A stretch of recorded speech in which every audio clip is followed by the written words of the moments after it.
Hi everyone, আজকে হচ্ছে মহাসপ্তমী আর আজকে আমি যাচ্ছি ঠাকুর দেখতে বনগাঁয়। তো আমি সুন্দর করে রেডি হয়ে নিয়েছি আর বিকাল বিকাল বেরিয়েও পড়েছি। আর আজকে না বনগাঁতে প্রচুর ভিড় ছিল। বনগাঁয় গেলে প্রত্যেক বছর যে প্যান্ডেলগুলো দেখি এবার সবকটা দেখতে পারিনি, কারণ প্রচণ্ড ভিড় ছিল আর আমার লেগেছে ভীষণই ঠান্ডা, খুবই আনইজি একটা সিচুয়েশন।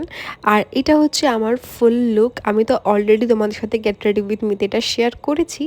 তারপরে চলে গেলাম একটা রেস্টুরেন্টে, সেখানে অর্ডার করেছিলাম চিকেন বিরিয়ানি। আর এখন তো ম্যাক্সিমাম রেস্টুরেন্টে বিরিয়ানি ছাড়া তেমন কোনো অপশান পাওয়াও যাচ্ছে না। তারপরে গেলাম প্রতাপগড়ের এই প্যান্ডেলটা দেখতে। এই প্যান্ডেলটা তো খুবই সুন্দর করেছে, কিন্তু ভেতরে আর যেতে পারিনি কারণ প্রচণ্ড লম্বা লাইন ছিল। অলরেডি 8টা বেজে গেছিলো আর আমার না খুব অস্বস্তি লাগছিল এই গরমে।